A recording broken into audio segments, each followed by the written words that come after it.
Pas de problème. Euh, Alexandre, bienvenue dans Variant les éditions en live. C'est un plaisir de vous avoir. Pourquoi? Parce que c'est déjà une maison que j'apprécie particulièrement et que je chronique depuis longtemps, mais c'est surtout une maison, entre guillemets, qui est peu présente sur les réseaux, et c'est bien dommage. Donc ça me fait d'autant plus plaisir de vous avoir. Et c'est aussi la dernière rencontre avant les vacances, entre guillemets, pour moi. Donc voilà, on va laisser beaucoup d'orphelins et de malheureux sur le bas-côté, mais on reviendra là, en août. Est-ce qu'on peut déjà vous présenter? Est-ce que vous pouvez déjà vous présenter, Alexandre, Oui, votre parcours et notamment comment vous êtes arrivé, alors pas à créer Lux, mais en tout cas à non, être c'est pas moi. responsable éditorial en France? Oui, tout à fait. C'est pas une trop longue histoire, mais quand même, elle fait un peu de détour.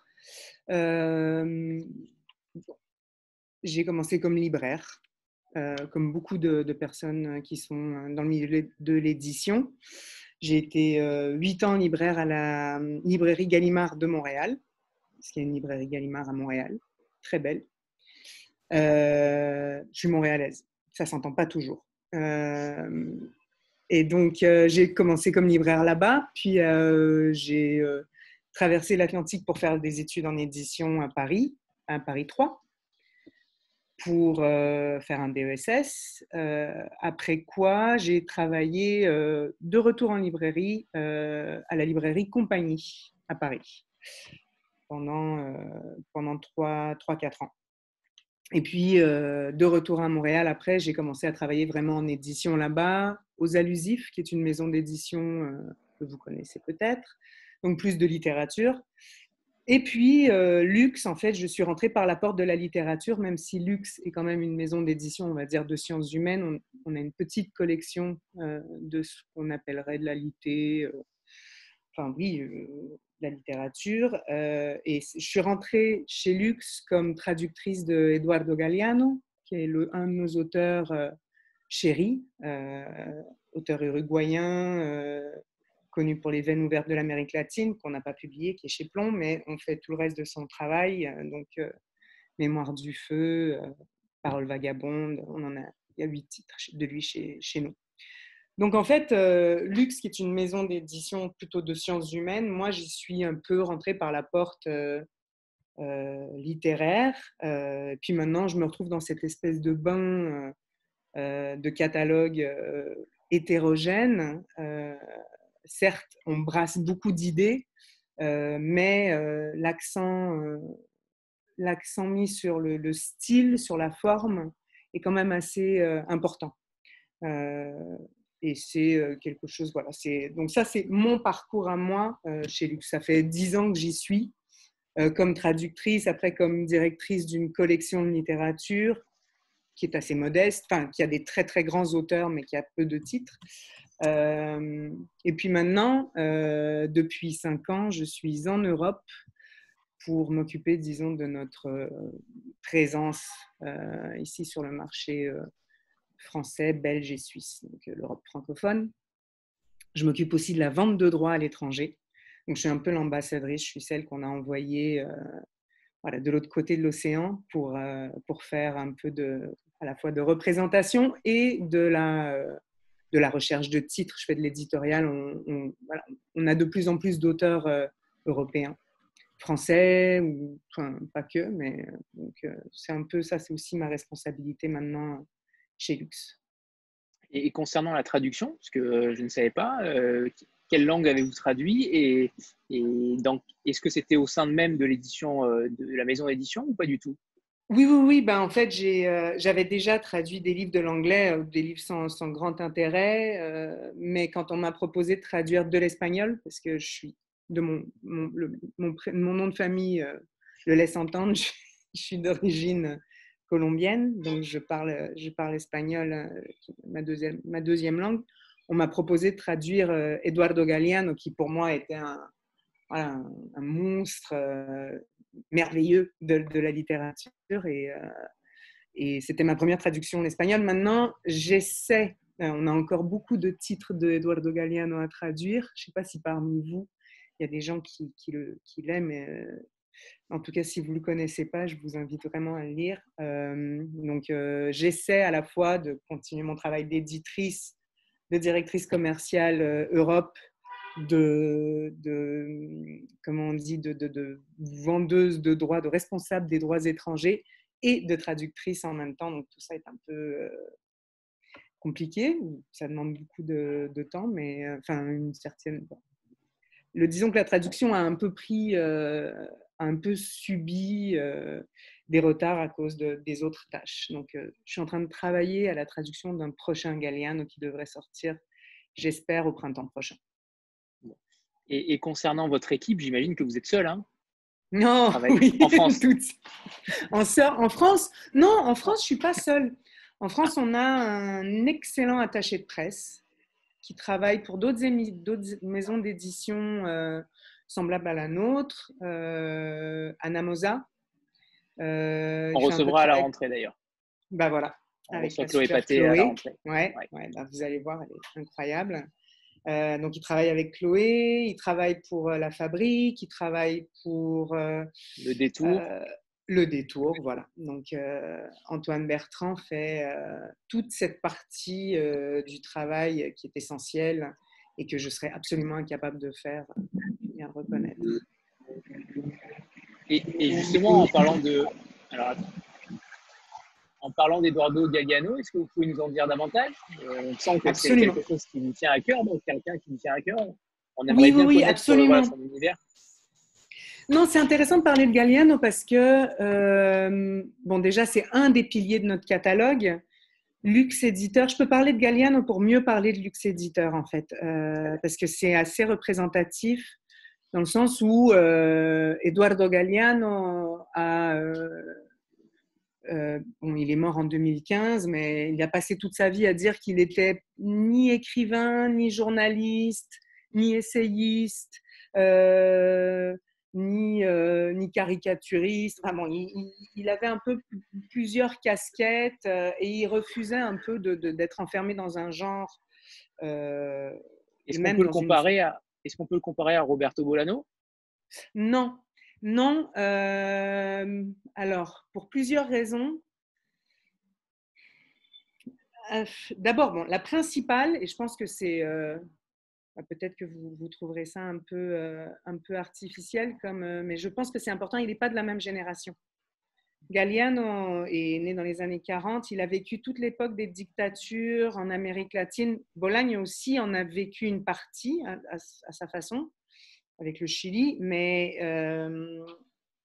Galiano les a vraiment vécus et disons, plus âgés. Et il a dû s'exiler d'abord de l'Uruguay et puis ensuite de l'Argentine. Donc, il a vraiment vu une époque différente de celle de Bolaño. Et je pense que ça, c'est important et ça a marqué son œuvre. Ensuite, Bolaño est vraiment un romancier, un écrivain, un styliste, un homme. Alors, bien sûr, il y a un sens politique à ce qu'il écrit, mais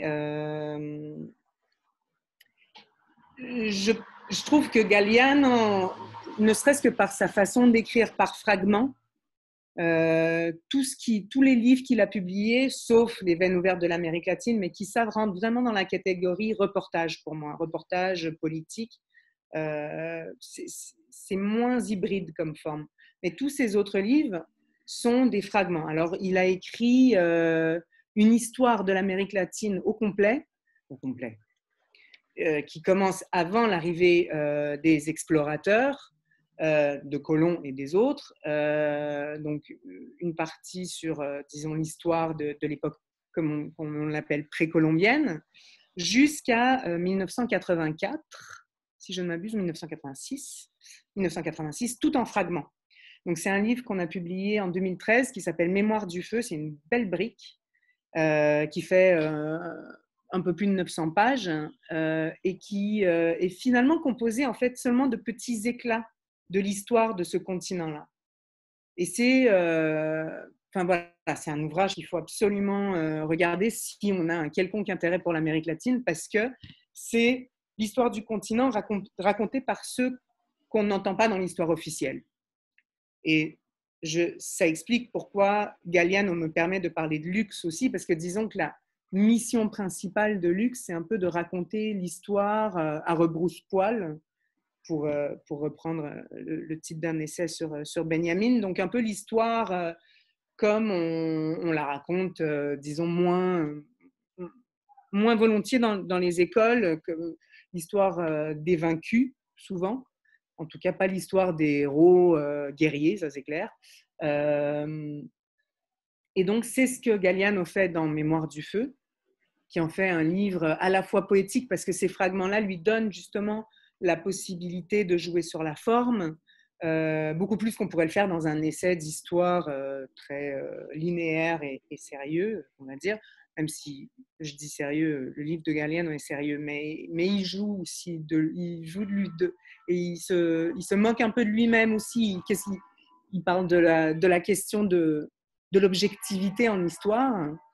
Et il dit oui, mais l'histoire, enfin c'est disons une boutade qui est pas dans ce livre-là, mais dans une autre histoire et que vous avez sûrement déjà entendu. Enfin probablement, c'est que si l'histoire de la chasse au lion était racontée par le lion, elle serait toute entièrement différente de celle qu'on connaît de la chasse au lion racontée par le chasseur. Donc c'est et Galliano fait ça dans toute son œuvre, principalement dans Mémoire du feu, mais un peu partout dans son travail. Parole vagabonde, c'est une sorte de compilation de la tradition orale latino-américaine, des histoires, mais aussi ce qu'il a vu écrit sur les murs. Donc c'est un livre qui est ponctué de fenêtres sur les murs. Donc c'est en fait il a finalement copié ce qu'il a vu écrit sur tous les murs des grandes villes de l'Amérique latine. Et ça, c'est donc la tradition orale, Parole vagabonde. Le livre des étreintes est un autre livre absolument fabuleux. Ça, c'est le livre de l'exil. Donc, ouais, est-ce qu'il a écrit un livre principalement sur la dictature qu'il a vécue? C'était l'histoire de l'Amérique latine ou il y en a un particulièrement? Je dirais que le livre qui parle le plus des dictatures, de ce qu'il a vécu, de son exil, c'est le livre des étreintes. Mais il faut le prendre en sachant à quoi on a affaire, c'est-à-dire à quelqu'un qui joue sur la forme. Donc en fait, le livre des étreintes, si on le voit comme ça ne ressemble pas à un témoignage ou un livre politique. C'est des textes brefs avec des collages. Sauf que quand on l'a lu, une fois qu'on le referme, on a vraiment une image très précise de ce qu'a pu être son exil, de ce qui s'est passé avant, son travail dans un journal politique, et puis le jour où il a compris qu'il allait devoir partir de l'Uruguay parce qu'on le menaçait de mort, son départ. Mais c'est pas raconté de manière linéaire, donc c'est juste des petites touches impressionnistes qui font un ensemble, oui, un portrait de ce que ça a pu être pour lui de vivre sous la dictature uruguayenne, puis argentine, pour finir en Espagne après, et le retour. Donc, le retour en Uruguay après. Donc ça, ce serait le livre sur la dictature. Mais le livre sur les dictatures, finalement, qui est le plus important, c'est Mémoire du feu. Sauf qu'il raconte tout le chemin avant la découverte, comme on appelle, de l'Amérique par Christophe Colomb, jusqu'à 1986. Et tout ce qui s'est passé en Amérique latine dans les années 70-80, toutes ces gigantesques dictatures horribles, assassines, finalement est éclairé par 500 ans d'histoire, enfin plus de 500 ans d'histoire. Et c'est un livre à couper le souffle, qu'on peut lire au hasard, qu'on peut lire par l'index. Il y a 60 pages d'index à la fin avec chaque pays. Alors on peut dire, ben voilà, bon. Parce que chaque fragment est situé dans une ville, un lieu du continent sud-américain. Il y a une date, le lieu, et puis voilà, un paragraphe ou 2 paragraphes, 3 paragraphes maximum. Et après, une source très discrète qui renvoie, enfin une sorte de note très discrète qui renvoie à une source primaire sérieuse, entre guillemets, historique. Donc il y a vraiment, ouais, c'est vraiment le livre, en tout cas pour moi, c'est le pilier principal de notre catalogue chez Lux. Qui est pourtant une maison d'édition québécoise. Oui. Alors, mais justement, on rebondit sur ça peut-être pour définir peut-être le catalogue, les collections, parce que beaucoup ici ne la connaissaient pas. Donc, je pense que c'est aussi important de faire un petit panorama si on peut le faire. Absolument. Alors, donc, Lux a commencé à exister en 1995. Ça fait donc 25 ans qu'on existe. On était censé fêter nos 25 ans cette année, mais ce n'est pas vraiment une année de célébration. Donc, on attendra nos 30 ans. Fondée à Montréal, donc, en 1995, avec une vocation, disons, univoque à l'époque, qui était donc de raconter l'histoire oubliée, l'histoire qu'on met en dessous du tapis parce qu'elle gêne, disons, ceux qui flamboient dans l'histoire officielle. Au Québec, ça veut dire quand même raconter l'histoire des marges, alors pas seulement, mais évidemment en grande partie des francophones du Canada qui ont pendant un certain nombre d'années été vraiment traités comme une population subalterne, mais je pense qu'il y a une partie de nos titres qui traite de ça, de la lutte pour l'indépendance du Québec, même si on n'est pas indépendantiste pour autant, mais il y a une partie de cette histoire-là qui est intéressante, mais aussi et surtout l'histoire des Autochtones. Donc, ce qu'on appelle les Autochtones, ceux qu'on appelle les Autochtones au Canada et qu'on appellerait en France les Amérindiens, qui sont donc vraiment ceux qui se sont fait voler le continent. Donc ça, c'était la première vocation de Lux et qui nous a mené petit à petit, tranquillement, à publier donc plusieurs ouvrages exclusivement au Québec jusqu'à ce qu'on se mette à travailler en coédition avec les éditions Agone au début des années 2000. Et à ce moment-là, notre collaboration avec cette maison d'édition-là à l'époque nous a mené à faire un livre très important aussi disons pour l'histoire de l'édition en général, pour l'histoire et pour notre catalogue, qui est l'histoire populaire des États-Unis de Howard Zinn. Voilà. Donc nous, on l'a publié pour le Québec, mais on a fait ce livre-là avec Agone. Agone l'a publié en France. Et puis disons que là, ça nous a lancé véritablement, et puis ça a réaffirmé, disons, notre vocation de publier de l'histoire populaire, de l'histoire. Et puis, on a fait un pas de côté avec un livre dont vous aurez peut-être entendu parler. J'en ai un exemplaire ici. C'est le petit cours d'autodéfense intellectuelle de Normand Baillargeon, qui est un livre qu'on a publié en 2006 et en fait, grâce auquel on a été connu en Europe parce qu'il y a eu une réaction critique à ce livre incroyable. C'est vraiment comme son nom l'indique, une façon c'est un livre qui nous permet, en tant que lecteur, de lire à travers les lignes, de savoir interpréter les statistiques, de les interpréter soi-même et pas d'écouter, parce qu'on peut faire dire un peu n'importe quoi aux chiffres et aux statistiques, malheureusement. Donc là, dans le livre de Baillargeon, on apprend un peu à maîtriser les informations, à en faire un peu, à se les approprier et à ne pas se faire rouler dans la farine, on va dire. Et donc avec ce livre-là, dont on a dû vendre à ce jour, je pense, peut-être 150 000 exemplaires. Depuis 2006, on en vend tous les ans, ça continue. C'est un livre, voilà, je pense qui vient, qui répond à un besoin de plus en plus pressant. Quand on voit ce qu'on a traversé comme crise dans laquelle on est encore malheureusement, les gens ont de plus en plus besoin de se faire une idée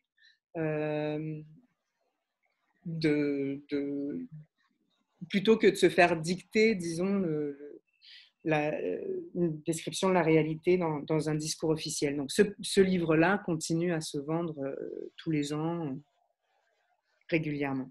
Et donc ça, c'est un pas de côté parce qu'on s'est plutôt, à partir de ce livre-là, lancé dans une partie de notre catalogue qui est plus pamphlétaire, plus politique, ouvertement politique et plus libertaire. Donc c'est la collection Instinct de liberté, dans laquelle on publie des essais, des pamphlets un peu, disons, à tendance anarchiste, pour le dire ainsi. C'est la petite collection. Alors ça, comme je vous l'ai montré, celui-là, il est particulier parce qu'il est plus long, donc on n'a pas pu le faire dans la petite collection.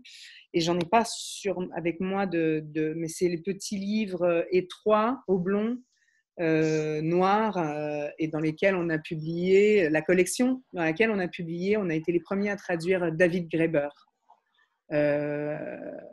dont on a traduit un livre qui s'appelle Pour une anthropologie anarchiste. Dans ce livre-là, il y a aussi, qui a pas mal marché, un livre sur les Black Blocs, d'un historien et politologue québécois qui s'appelle Francis Dupuy-Derry. Et puis de James Scott, Petit éloge pour l'anarchisme. Donc, c'est pas un livre, c'est pas une collection militante en tant que telle, mais c'est juste, disons qu'on explore les limites et puis on explore le monde de la pensée libertaire. Voilà. Ça, c'est donc la deuxième partie de notre catalogue qui s'est ajoutée à la première. La première, j'ai oublié de le dire, ça correspond à la collection qui s'appelle aujourd'hui Mémoire des Amériques, dans laquelle on a publié, alors de ces temps-ci, je vous en recommande la lecture, c'est un des livres importants de cette collection, Mémoire d'un esclave de Frédéric Douglass. Je ne sais pas s'il y en a entre vous qui connaissez ce grand classique de la littérature. En fait, c'est un texte, une autobiographie d'un esclave affranchi qui s'est libéré de l'esclavage en apprenant à lire, disons, et disons que ça lui a donné ce qui lui était nécessaire pour se libérer de sa situation, s'émanciper de cette situation insoutenable. Et donc, Mémoire d'un esclave, c'est un texte absolument lumineux à la fois sur, évidemment, parce que ça paraît simple de dire il a appris à lire, donc il est devenu un homme libre. C'est pas aussi simple que ça. Il faut le lire. Mais c'est vraiment l'ancêtre de tout ce qui se passe aux États-Unis aujourd'hui, et ce qui se passe aux États-Unis et qui a des répercussions aussi en Europe, comme on le voit dans les rues de ces temps-ci. Donc, Mémoire des Amériques, Instinct de liberté. Je peux passer tout de suite à la collection qui est dans votre fond d'écran, Anthony. Donc, la collection Lettres libres. Lettres libres, c'est... oui, ce sont des pamphlets aussi, un peu comme Instinct de liberté, mais disons, plus hétérogène en termes politiques. Et le livre le plus connu de cette collection, c'est La médiocratie d'Alain Deneau, qui est un livre qui a fait un bruit, qui a eu une réception absolument, qui nous a pris de court. Franchement, on ne s'attendait pas à ce que ce soit aussi énorme. Les empoisonneurs risquent de faire énormément de bruit aussi. Je pense aussi. On verra tout à l'heure, mais on en parlera tout à l'heure peut-être. Mais, ouais. Mais disons que c'est un peu la vocation de cette collection-là, c'est de donner un coup de pied dans la fourmilière. Pas en défendant une vision précise du monde. Souvent, dans La médiocratie, Alain Deneau, si on peut lui faire un reproche, c'est qu'il n'est pas, à part les 20 dernières pages, il n'est pas en train de proposer une alternative au monde dont il dit qu'il est régi par une dictature de la moyenne. La médiocratie, c'est ça. Et dans la médiocratie, Alain Deneau décrit comment dans tous les secteurs, finalement, et partout dans le monde, il parle aussi bien de l'Europe que de l'Amérique du Nord, enfin, pas partout dans le monde, mais dans l'Occident, que ce soit les médias, l'université, mais même le monde de la finance et de la banque, il y a tout un chapitre sur le monde de la finance qui est complètement délirant, où on apprend qu'en fait, il faut la règle d'or, la règle principale pour réussir, c'est de toujours marcher dans les clous et de jamais essayer de faire quelque chose d'un peu différent. Alors dit comme ça semble ça semble un peu élitiste comme façon de voir les choses, mais c'est pas de l'élitisme, c'est vraiment plus une réaffirmation de la liberté d'être, de faire des choses qui ont un sens et de résister à une espèce de machine qui s'auto-alimente aujourd'hui, où on nous fait faire des choses, on nous fait ce dont David Graeber parle aussi un peu dans son livre sur ce qu'il appelle les bullshit jobs, les choses qu'on nous fait faire parce qu'il faut les faire et sans trop se poser de questions. Donc la médiocratie, ça, dans la collection Lettres libres, disons que c'est un livre qui est assez représentatif de la volonté qui se cache derrière cette collection-là, c'est donc de faire des livres qui remuent un peu la baraque. On a comme autre collection la collection Orphée. Ça, c'est vite raconté parce que c'est surtout les livres de Eduardo Galeano, donc notre petite collection de textes plus littéraires. Mais on a aussi publié un roman de John Berger que l'Olivier n'avait pas publié à l'époque parce que c'est un de ses premiers romans, un peu plus expérimentaux. Et un magnifique recueil de nouvelles de Rodolfo Walsh, qui est un auteur argentin, tué par la dictature en 1977 et dont on a publié Les métiers terrestres dans la collection Orphée, qui est un livre que je vous recommande. Il n'est pas facile à trouver parce que c'est assez confidentiel comme livre, mais il est tout à fait disponible chez Harmonia Mundi, notre diffuseur, et dans certaines librairies qui le commandent parce voilà, c'est un livre un peu mini-livre culte, on va dire, pour certains littéraires. Donc une prose absolument incroyable. Rodolfo Walsh, Les métiers terrestres. Ça, c'est chez Orphée. J'en oublie. Et notre collection, en fait, qui est en train de prendre de plus en plus d'importance, c'est la collection hors collection. Et ça, c'est assez représentatif de notre catalogue, c'est-à-dire qu'à force de se donner voilà, des balises et tout, on a débordé dans le sens inverse, et puis on a une collection hors collection pour les titres qui ne rentrent dans aucune de nos collections. On y a publié, je vais en parler peut-être tout à l'heure, mais ça c'est un livre de cette collection-là justement qui va sortir en août prochain de Enzo Traverso, c'est sur l'histoire et le rôle du jeu dans l'histoire. Donc, la subjectivité, qu'est-ce que ça veut dire le fait que de plus en plus d'historiens parlent au jeu? On peut prendre l'exemple de Jablonka, qui est le plus connu, qui est un historien qui se met lui-même en scène dans ses essais d'histoire. Mais par ailleurs, Traverso parle aussi de l'importance de l'histoire dans la littérature. Dans la littérature une certaine littérature qui rentre dans la subjectivité des personnages, parle de sujets historiques.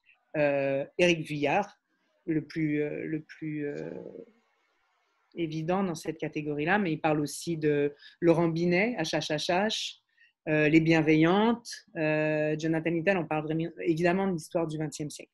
Donc, bon, tout ça pour dire que cet essai qui est très intéressant et qui va peut-être aussi pas mal faire parler de lui, parce qu'il ne ménage pas certaines grandes figures de l'histoire contemporaine, enfin, figures contemporaines de l'histoire française. Il est publié dans la collection hors collection, parce qu'on n'a pas vraiment Ça rentrait pas dans Mémoire des Amériques, ça rentrait pas dans les. C'est pas un essai libertaire, c'est pas un pamphlet. Et puis c'est pas un essai. Il y a une collection dont j'ai pas parlé et dont j'ai pas d'exemplaire ici, mais qui est importante, la collection Futur Proche. J'enchaîne sur la collection Futur Proche et puis après j'aurais donné une idée de toutes les collections de la maison. Futur Proche, c'est ce que les Américains appellent current affairs. Donc tout ce qui est un peu actualité, pensée critique, mais sur des sujets très, très contemporains. Donc on a dans cette collection-là les livres de Noam Chomsky. On a pour le Québec seulement les livres de Naomi Klein. C'est beaucoup des traductions de l'anglais, mais pas que. On a publié dans cette collection-là aussi un journaliste, reporter indépendant américain qui s'appelle Jeremy Scahill sur la sale guerre que les Américains mènent dans le Proche-Orient, mais de façon un peu cachée à travers des mercenaires et des... Donc ça, c'est des textes politiques, mais sur sur l'actualité, sur ce qui se passe maintenant dans le monde. Ce n'est pas des essais, ce n'est pas des réflexions, disons, plus larges. Donc ça, c'est la collection Futur Proche. Est-ce que j'oublie une collection? Il me semble que non. Je ne pense pas. Naomi Klein, c'était, quand vous dites uniquement au Québec, c'est aussi publié en France, non? Enfin, oui, c'est ça. En France, hein.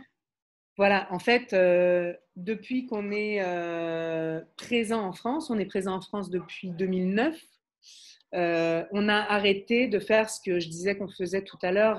Je disais tout à l'heure qu'on avait fait beaucoup de coéditions avec Agone, mais pas que. On a travaillé avec La Fabrique à l'époque, avec Sileps. J'en oublie. Mais à partir du moment où on est arrivé en Europe francophone en tant que diffusé par Harmonia Mundi, on a décidé de ne plus faire de coédition, de vraiment publier nos livres à la fois en Amérique du Nord francophone et en Europe francophone. La seule exception, c'est Naomi Klein qui souhaitait rester avec Actes Sud pour l'Europe, mais qui voulait qu'on la publie pour le Québec. Donc c'est pour ça que je dis, on publie Naomi Klein, mais pour le Québec. C'est une de nos auteurs, simplement, vous ne trouverez pas nos livres de Naomi Klein en Europe, ça c'est sûr. Cyril? Vous m'entendez ou pas? C'est bon. Oui. Ouais. Ok. Alors, bonjour tout le monde. Bonjour Alexandre. Bonjour. J'avais une petite question là. Du coup, les éditions Luxe, je connaissais pas tant que ça. Donc, je suis allé me renseigner un petit peu avant la conférence. Oui. J'ai vu sur votre site que vous expliquiez qu'il y avait 2 missions principales chez vous. Là, vous l'avez un petit peu abordé. C'était cultiver l'indépendance d'esprit. Oui. La première.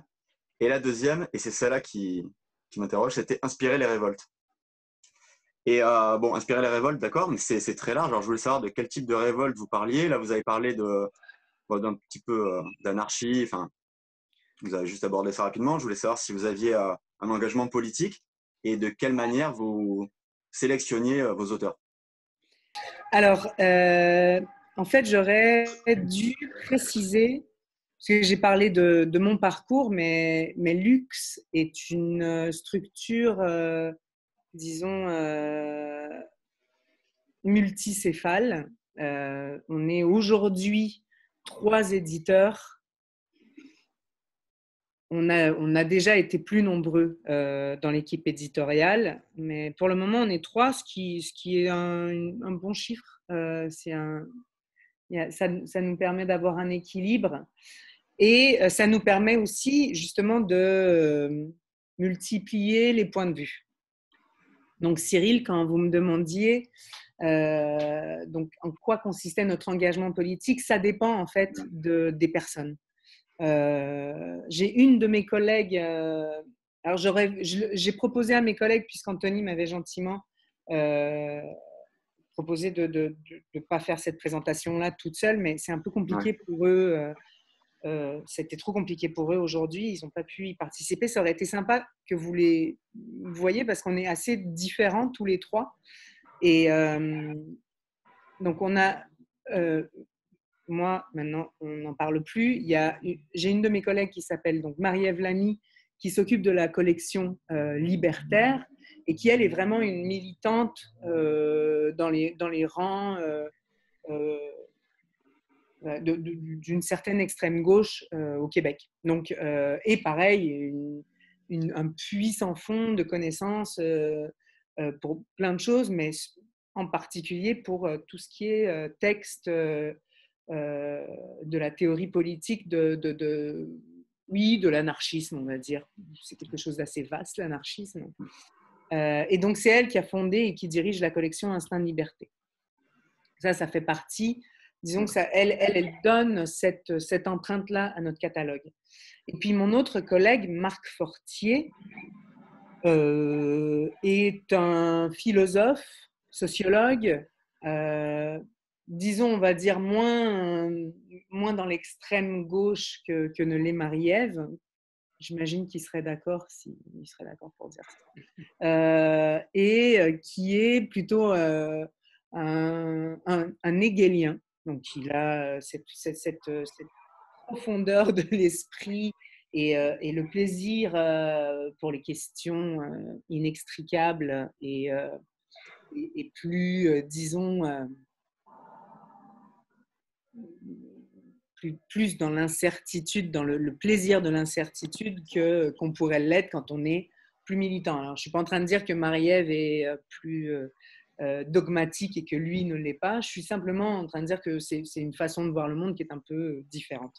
Et pareil, donc Marc va apporter une touche un peu différente à notre catalogue, ce qui me permet de me rendre compte que j'ai oublié une collection qui est là, justement la collection que dirige Marc, la collection de textes, disons, plus universitaires ou plus ardus, qui s'appelle la collection Humanité, dans laquelle on a notamment publié une historienne marxiste très intéressante qui s'appelle Ellen Maxine Wood, qui, sur 4 ou 5 livres qu'on a publiés d'elle, explore les origines du capitalisme. Donc on est vraiment plus dans la pensée sophistiquée et lente, plus que dans l'action politique directe. Voilà. Donc, il y a ces espèces de 3 pôles. Moi, je suis un petit peu plus dans le plaisir, dans la recherche de la forme, peut-être moins dans l'action. Et on s'équilibre tous les 3 dans ce sens-là. Donc, je ne peux pas dire qu'on ait un engagement précis, mais ce que je peux dire, c'est que la chose qui vraiment nous réunit, et c'est ce qui définit peut-être mieux les révoltes dont on parle dans notre slogan « Nourrir les révoltes », c'est la révolte par l'esprit. Donc vraiment la pensée critique. Quand je vous parlais tout à l'heure du petit cours d'autodéfense intellectuelle, c'est un texte essentiel pour notre catalogue parce qu'il est vraiment représentatif de ce qu'on veut faire avec tous nos livres, vraiment tous nos livres. C'est de pousser les gens à penser par eux-mêmes, de leur donner une envie de se révolter limite contre ce qu'ils lisent dans nos livres à nous. C'est-à-dire de s'émouvoir, de bouger contre ce qu'on impose de façon... Alors, c'est un peu abstrait, mais je pense que ça répond un peu à votre question, en tout cas à ma façon, mais peut-être que vous avez... Oui, oui. Ouais, non, mais c'est abstrait, non. Oui, ça y répond. Si vous m'aviez dit oui, on est complètement anarchiste, ou oui, ça aurait été plus précis, c'est vrai, mais je comprends l'idée, ouais. C'est ce que je voulais savoir. On a du mal à être tous d'accord sur certaines questions, donc ça fait des débats assez houleux, Ouais. mais ça fait partie du plaisir de travailler pour cette maison d'édition-là. C'est un autre travail que celui de beaucoup de nos confrères qui font leurs livres un peu plus seuls. Et je ne dis pas que c'est mal, loin de là, ça donne vraiment un caractère à leur catalogue. Notre catalogue, pas qu'il n'ait pas de caractère, mais il est plus difficile à saisir. Ouais. Et j'ai souvent eu ce commentaire des libraires c'est que finalement, ça nous distingue des autres parce qu'on est plus œcuménique, quoi. On est un peu ici, on peut publier des textes complètement pour une insurrection tout de suite maintenant. Dans la collection Instinct de liberté, il y en a quelques-uns. Et puis, il y en a d'autres qui sont plutôt réformistes, c'est-à-dire, ah ben non, l'insurrection tout de suite maintenant, c'est pas vraiment la solution, c'est dangereux, il faut réfléchir. Donc, ça, voilà, les gens, quand ils voient un livre de luxe, ils disent pas, ah, encore un livre anarchiste, parce qu'il n'y a pas que des livres anarchistes. Merci beaucoup. Sandra? Oui, bonsoir Alexandre. Vous parliez justement de nourrir la révolte. Enfin, vous avez en partie commencé à répondre à ma question, mais c'est très bien. Ça va faire la transition peut-être. Oui, nourrir la révolte, ça peut amener aussi des réactions vives, parfois violentes, je ne sais pas. Justement, je me posais la question, est-ce que parmi vos livres les plus militants, est-ce que vous recevez parfois des réactions véhémentes, violentes? Sous quelle forme? Qu'est-ce que vous en faites aussi, évidemment? Voilà, est-ce que vous avez des vrais opposants, mais pas simplement opposants pour discuter, opposants peut-être plus vifs encore? Oui. Ma foi, on a eu… Et par rapport aux auteurs notamment, j'imagine que les oui. auteurs sont également beaucoup décriés, notamment Chomsky. Alors, Chomsky, clairement, mais comment dire, Chomsky, c'est un de nos auteurs, mais c'est pas… c'est un de nos auteurs, mais c'est pas notre auteur, si je peux dire. Chomsky, pour nous, il est important parce que c'est une voix précieuse, c'est une voix critique, mais on n'a jamais travaillé avec lui sur ses textes. Donc ça, c'est une particularité, c'est quelque chose… De traduire un livre qui a déjà été publié, c'est quelque chose qu'on peut faire et qu'on fait, mais c'est pas… on ne s'approprie pas le texte de la même façon quand on le traduit que quand on l'édite. Donc, je peux dire que Chomsky, effectivement, a été la cible de nombreuses critiques. Là, de ces temps-ci, il est plutôt critiqué par les gens qui se disent plus extrémistes que lui. Mais disons que dans ce débat-là, on n'est pas pris à partie en tant que maison d'édition qui a publié Chomsky. D'autant plus que Chomsky, il écrit tellement finalement qu'il y a d'autres maisons d'édition qui le publient aussi. Et donc, c'est ce que je veux dire quand je dis que ce n'est pas notre auteur. Par contre, on a publié, et là c'est assez particulier, on a publié en janvier dernier en France un livre qui s'appelle Les mélancolies identitaires dans la collection des lettres libres. Celle dont je parlais tout à l'heure, sur un penseur, une sorte d'Alain Finkielkraut version québécoise, qui est connu en France, en Europe aussi, qui s'appelle Mathieu Bock-Côté, et qui publie beaucoup, qui écrit régulièrement, donc il y a une chronique finalement dans le Figaro, mais qui écrit souvent dans Valeurs Actuelles, enfin disons. C'est une sorte de… Oui, c'est notre Finkielkraut au Québec.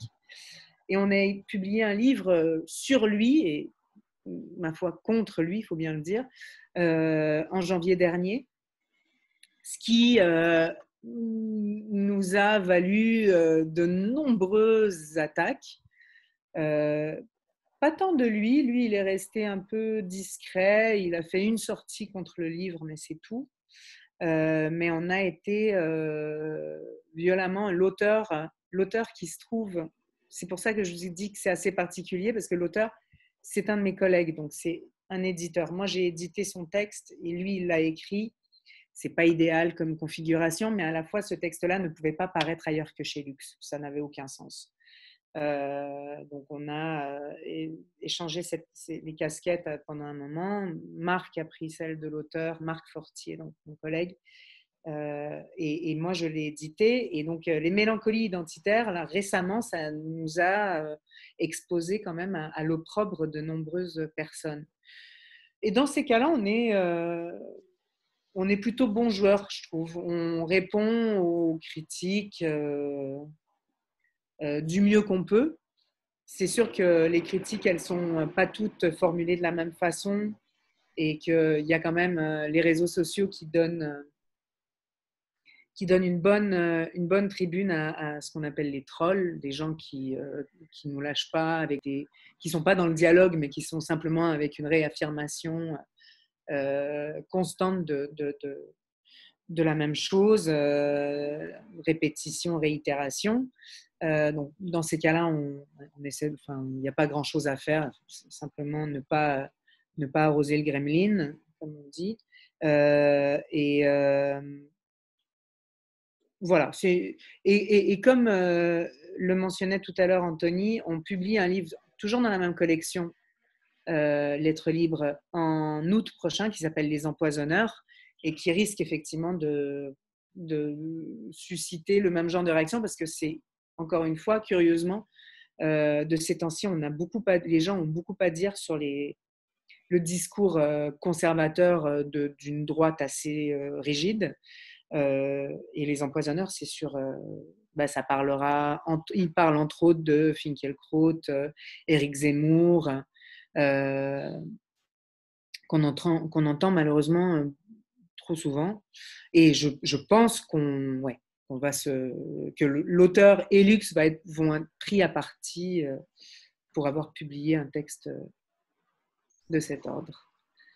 Je ne sais pas si ça répond à votre question, Sandra. Vous pensiez à quelque chose d'un peu plus précis? Non, rien de particulier. Je voulais surtout m'assurer quelque part qu'effectivement, les auteurs ne prenaient pas non plus de risques inconsidérés quand même, malgré tout. Voilà. Aussi, pas seulement ça, hein, mais entre autres. Non, mais je vois ce que vous voulez dire. Je pense qu'un auteur, en tout cas dans le cas de Marc pour les mélancolies identitaires ou de Sébastien Fontenelle pour Les Empoisonneurs, c'est des gens qui sont déjà de toute façon dans une posture de critique avant de publier le livre. Donc, il s'expose plus en publiant ce livre-là, bien sûr, mais quelque part, il préfère prendre le risque de dire ce qu'ils ont à dire que de se taire et puis de pas La question de l'anonymat était déjà une question ou pas du tout? Est-ce qu'on a un auteur qui publie sous anonymat ou sous pseudonyme? J'essaie de me poser la question là comme ça. Non, on n'a jamais... Ce qui est sûr, c'est que éditer et écrire est devenu dangereux dans cette société. Oui, mais c'est une bonne chose. Ça veut dire que ça a un effet. Ça veut dire que ça sert à quelque chose. Il faut le faire aussi, je pense. Il faut le faire aussi, je pense. Absolument. Non, il faut le faire. Que ce soit devenu dangereux, d'abord, c'est une conséquence de journal qui publiait de manière, mais non plus. Et puis, que le conflit soit ouvert, ça, quelque part, ça nous protège, j'ai l'impression, de la censure.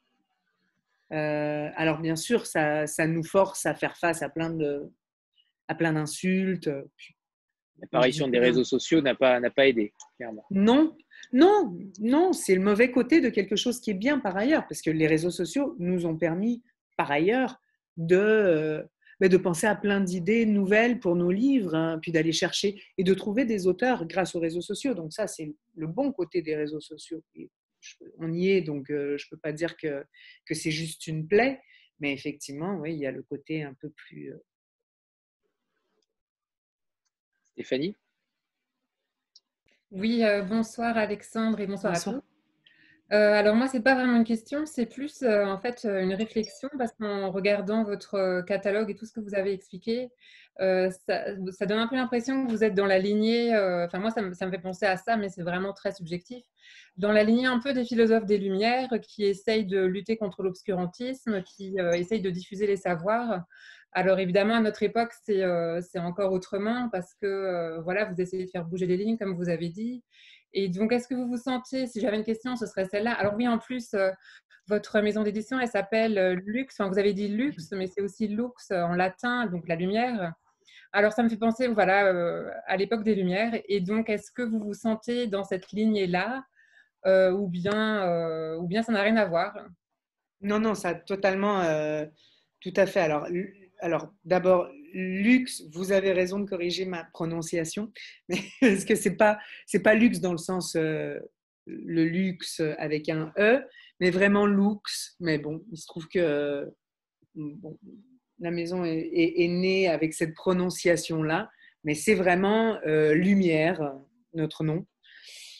Ce qui est un peu prétentieux, je dois le dire, hein, je dois reconnaître que c'est pas moi qui ai choisi le nom, mais c'est un peu l'idée des philosophes des Lumières et l'idée de, pour revenir à ce texte-là, de l'autodéfense intellectuelle, c'est-à-dire, oui, la lutte contre l'obscurantisme. Il y a une époque, et puis plus récemment, dans l'histoire du Québec, le Québec a vécu, je vous fais juste une petite parenthèse d'histoire québécoise parce qu'on est quand même né là-bas.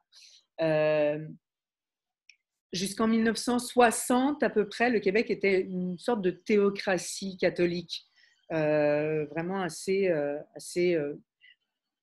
moche, il faut bien le dire, et c'est une époque qui s'est terminée en 1960 avec le départ d'une sorte de théocrate dictateur qui s'appelait Maurice Duplessis. Et cette époque-là, on l'appelle la Grande Noirceur. Donc, c'est contre l'obscurantisme, mais c'est aussi contre cette grande noirceur-là à l'époque. Donc, c'est vraiment le choix de la lumière comme nom pour notre catalogue, pour notre maison d'édition. C'est aussi une réponse à ça. Donc, c'est juste pour dire qu'on n'a pas la prétention d'amener la lumière aux gens, mais plutôt de l'appeler en fait, voilà, de l'appeler avec tout le monde et de la réclamer. C'est un peu pour ça que qu'on publie nos livres. On a perdu Anthony, j'ai l'impression. C'est déjà arrivé? Il va revenir, je pense. Non, mais il va revenir, oui. Vous publiez combien de livres par an? Est-ce que vous avez une limite en fait? Oui, on n'a pas de, on a une limite physique. On n'est pas très nombreux, et puis on fait beaucoup, on fait tout à l'interne ou presque, sauf la mise en page.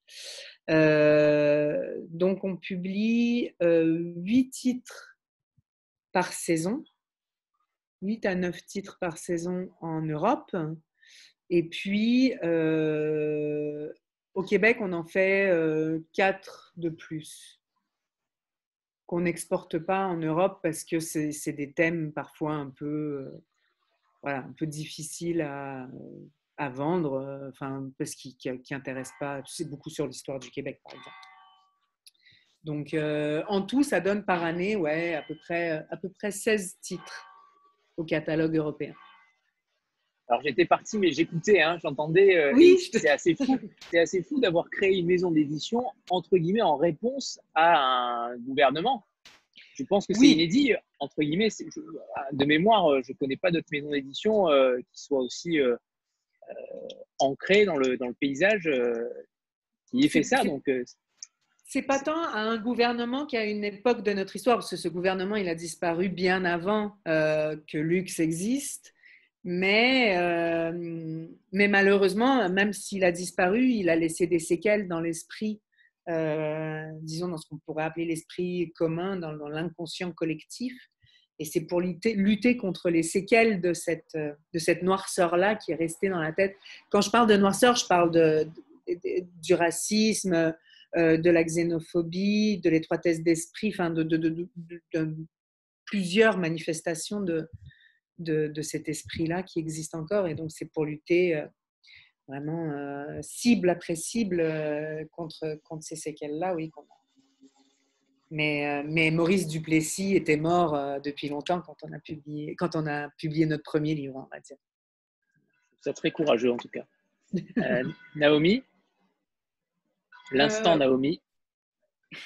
Bonjour Alexandre. Du coup, Bonjour. dans votre catalogue, quand je l'ai regardé, il y avait une démarcation assez nette entre la partie sciences humaines et sociales et la partie littéraire. Ce qui m'a frappé dans un second temps, c'était vraiment l'engagement politique parce que c'est assez saisissant quand on regarde ça. Donc, ma question est de savoir, est-ce que l'engagement politique qui se trouve dans les œuvres un peu plus scientifiques est également présent dans vos œuvres littéraires? Si oui, de quelle façon se manifeste-t-il? Enfin, une autre question pour prolonger celle-ci. Anthony, pour les écrivains qui écrivent dans le joual, c'est-à-dire dans le parler de Montréal, pensez-vous que le fait de ne choisir ni le français ni l'anglais, qui sont pourtant deux langues nationales au Canada, soit un engagement politique en tant que tel? Vous avez 2 heures. Oui, je vais avoir besoin de ça. Non, je vais essayer de répondre de manière assez succincte. Alors, l'engagement politique dans la partie littéraire de notre catalogue, je suis bien placée pour en parler parce que c'est moi qui ai quand même essayé de développer cette partie littéraire-là. Donc, je peux là vous parler avec une certaine assurance sans penser à ce que mes collègues pourraient ajouter. C'était assez difficile de trouver des textes littéraires qui rentrent dans ce catalogue-là. C'est assez difficile parce qu'on ne cherche pas des textes littéraires qui soient de la propagande politique très évidente. Donc, Eduardo Galeano, dont je parlais tout à l'heure, pour moi, a cette subtilité dans son travail politique qui transparaît dans son écriture, de ne pas sortir les gros sabots, de toujours douter de lui-même aussi, et donc de ne pas faire une littérature de propagande, mais une littérature ancrée dans l'histoire critique. Donc, c'est plus dans la démarche des écrivains de cette collection-là, la collection Orphée, la collection littéraire. C'est plus dans leur démarche que dans leur message. Je ne sais pas si c'est assez clair comme distinction, mais je pense que c'est la meilleure façon que j'ai trouvée pour expliquer ce qu'on cherchait dans cette collection-là. Donc, aussi bien de jouer sur la forme ou de se poser des questions d'une certaine façon. Ce que font tous les auteurs de textes littéraires aussi, jouer sur la forme, se poser des questions, mais ceux que nous, on publie, font ces choses-là dans un contexte historique et critique. Donc, dans un sens, avec une conscience de ce qui s'est passé et avec un moteur critique dans leur lecture de ce qui s'est passé. Voilà. Donc ça définirait d'une certaine façon la partie littéraire de notre catalogue, mais qui est très, très modeste. Hein. On n'a pas trouvé beaucoup d'auteurs qui correspondaient à ça. Bon, il y en a plein d'autres que j'aurais publiés s'ils n'avaient pas déjà été publiés. Donc, je ne dis pas que c'est quelque chose de si rare que ça. Je peux... j'ai pas de nom qui me viennent à l'esprit, mais bon, il y a par exemple un auteur, je sais pas, qui me vient tout de suite à l'esprit que j'aurais publié s'il n'avait pas déjà été publié par Actes Sud, qui est Sebald, qui est vraiment totalement dans une lecture critique de l'histoire et puis toujours sur un jeu sur la forme. Donc, pour moi, c'est ce qui caractérise les auteurs littéraires qu'on publie chez Lux. Après, la question de la langue, ça, comment dire, c'est quelque chose qui est délicat. Parce que, effectivement, on parle pas le même français au Québec et en France, par exemple. Et quand on publie nos livres maintenant, on fait très, très attention à ça. On essaie toujours on essaie toujours de trouver un juste milieu sans pour autant enlever de la chair au texte qu'on publie. Mais ça nous demande des acrobaties. Parce que le plus important, disons, quand on se retrouve devant une situation compliquée où on a une phrase avec un mot en joual, comme vous l'évoquiez, notre auteur nous a mis un mot en joual dans le texte. Alors, qu'est-ce qu'on fait ? La priorité, c'est la compréhension. Le texte doit être compréhensible par tout le monde, même par ceux qui ne connaissent pas ce mot-là. Alors, dans certains cas, on peut s'arranger pour le laisser en mettant une note de bas de page pour que la personne qui ne connaît pas le mot puisse savoir de quoi il s'agit. Et puis, dans certains cas, on est obligé de faire une paraphrase et contourner et d'enlever le mot en joual. Donc, je ne peux pas vraiment dire qu'on publie dans la langue du Québec comme un geste politique parce qu'il se trouve que des fois, on fait des compromis. Notre priorité, c'est d'être compris, enfin, que nos auteurs soient compris. Et puis, dans certains cas, on a des auteurs qui tiennent à ce que leur langue soit publiée telle qu'elle. Je pense à un livre qu'on va publier en novembre prochain, d'Alain Deneau, le même qui a écrit La médiocratie, et dont le titre, alors c'est un exemple, ça ne sera jamais sur tout un livre qu'il y aura un problème de compréhension. Il y a un titre, et je peux même le tester avec vous. Le titre, c'est Bande de colons.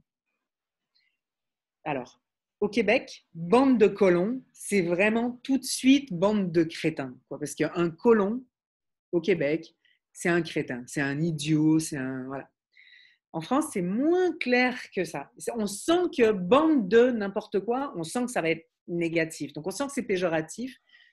Et on s'est dit, dans ce cas-là, avec ce titre-là, bande de colons au Québec, il n'y a pas de question. Tout de suite, on comprend que c'est un texte qui sera non seulement anticolonialiste, mais plus précisément sur le rôle du colon. C'est un texte, par ailleurs, hyper intéressant, parce qu'on n'en parle pas souvent du colon. On parle du colonisateur et puis on parle du colonisé, mais on ne parle pas du colon, celui qui est là pour assurer que la colonie subsiste. Mais bref, je ferme la parenthèse. Au Québec, ça sera très très clair tout de suite. En France, là, on compte sur le sens du début de l'expression. Bande de n'importe quoi, bande de... je pense que bande de colons, voilà, ça sera perçu différemment, mais ce sera compris. Voilà. Et donc, on a laissé tel quel. Je ne sais pas si ça répond à la question de la langue, Normie. Oui, ça répond parfaitement. Ouais. Merci, c'est passionnant. Alors, j'espère ne plus avoir à poser cette question, mais elle est importante. Comment s'est passé le confinement ? Pour moi, franchement, je dois dire que c'est un peu... Je suis toujours en télétravail, puisque mes collègues sont à Montréal. Donc, comment dire, il y avait ce décalage entre le Québec et la France, parce que la France est entrée en confinement d'abord, et le Québec ensuite. Donc, j'étais un peu aux premières loges par rapport à mes collègues. Donc, pour ça, c'était un peu spécial, c'était un peu bizarre. Par ailleurs, c'était la panique personnelle. Je regardais le monde et je me disais, ça y est, épidémie, comme dans nos cauchemars. Je profite du thème pour faire une petite parenthèse. Je pense qu'on est parmi les éditeurs de sciences humaines, on est les seuls à ne pas publier de livre sur le coronavirus à la rentrée.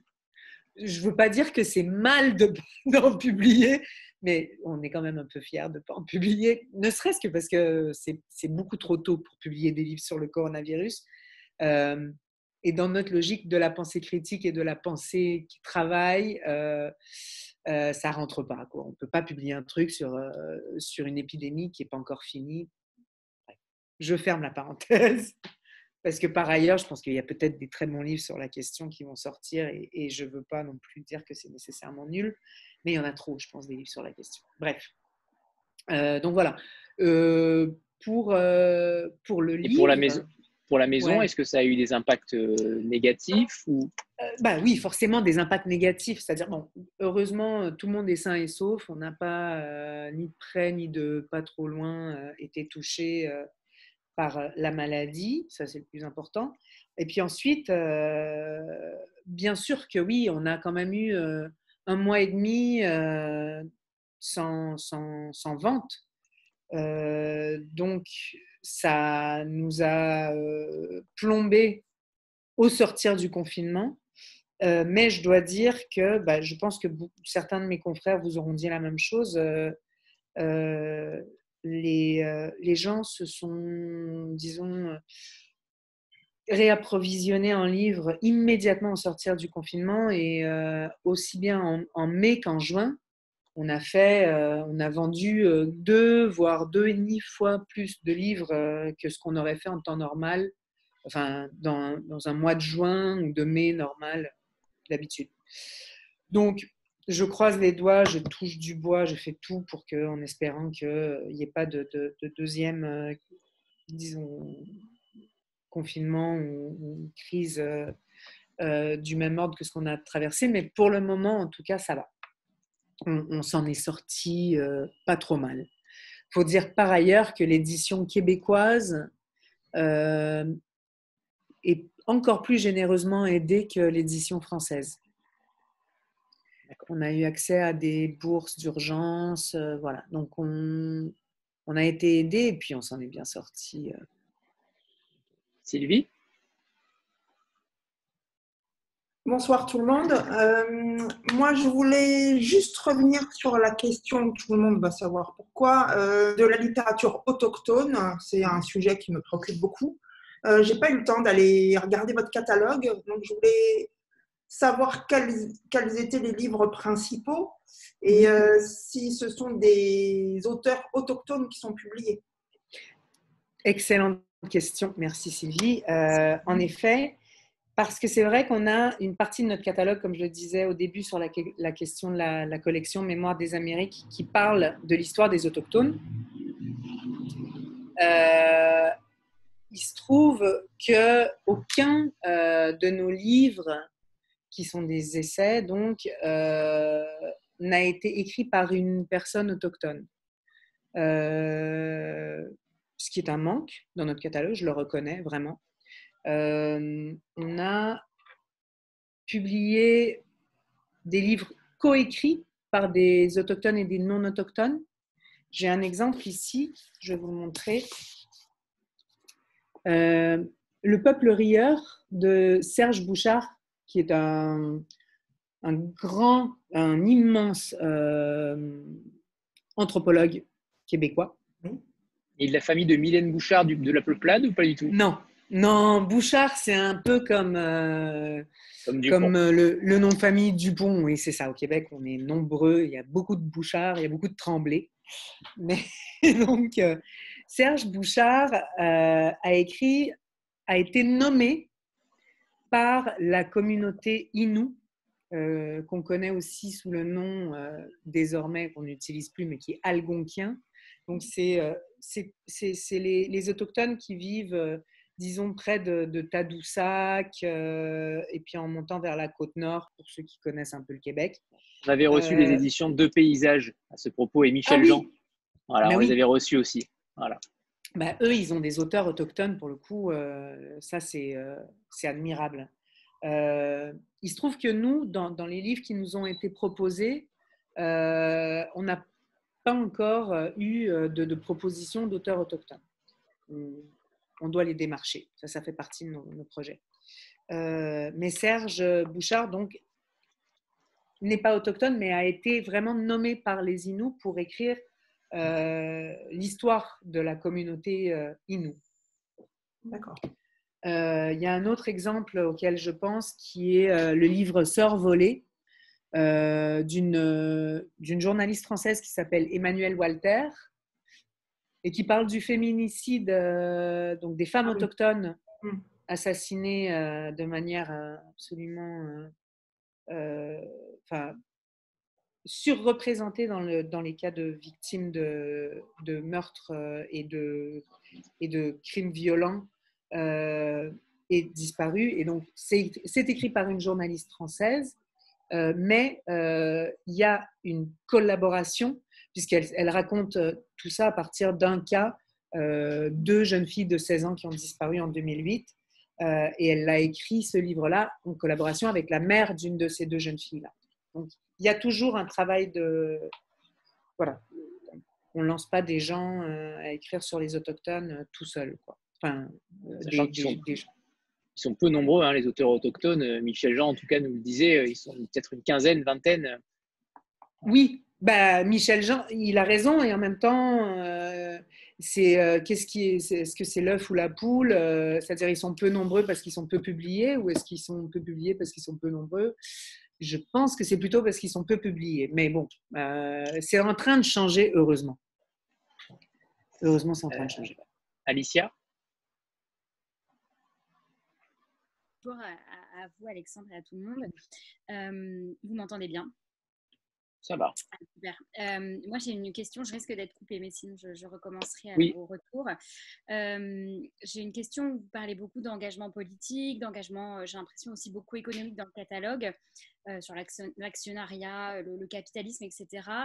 Non, mais c'est vrai que vous parlez, j'ai l'impression que dans le catalogue, il y a beaucoup de choses sur l'économie, sur la politique. Plutôt dans ce sens-là, et aussi la partie minorité avec les autochtones, les Premières Nations, etc. Est-ce que le féminisme, et je pense qu'Anthony va rire, est un sujet qui vous intéresse chez Lux? Est-ce que c'est quelque chose qui va à l'avenir peut-être se développer chez vous? Voilà, je voulais avoir votre ressenti sur ce sujet. Oui, merci de poser la question aussi, parce que ça me permet effectivement de corriger un oubli.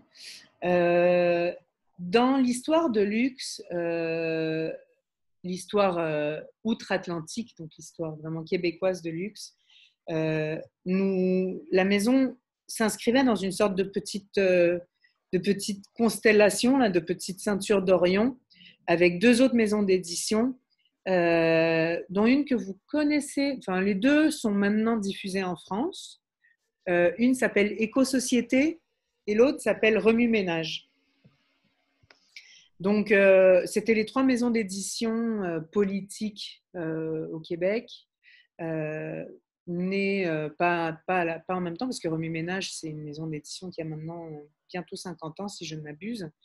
Mais bref, on faisait les salons ensemble et on se répartissait un peu justement les causes politiques comme ça. Alors, Éco-Société, comme le nom l'indique, publiait surtout, disons, tout ce qui avait trait à la lutte écologique,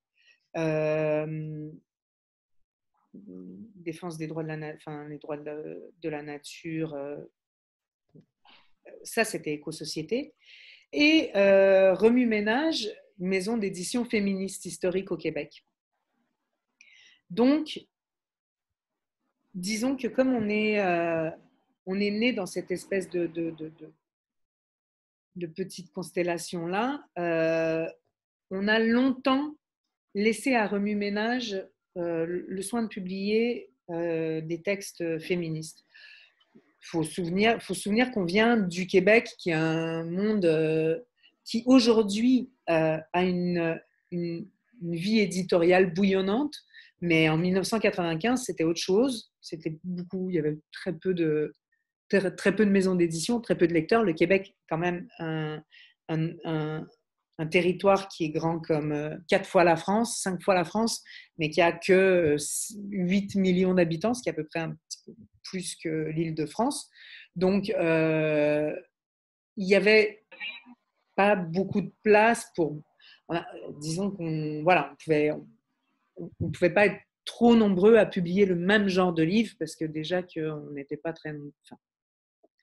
Donc, historiquement, on a beaucoup, pendant très longtemps, vu ça comme le terrain de remue-ménage, le féminisme.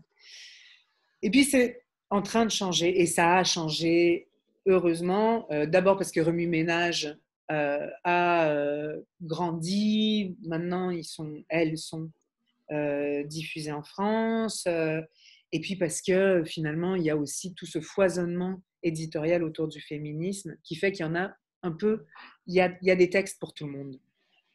Et donc, on a publié en novembre dernier, un texte qui s'appelle « Pour elles toutes » sur les femmes et la prison,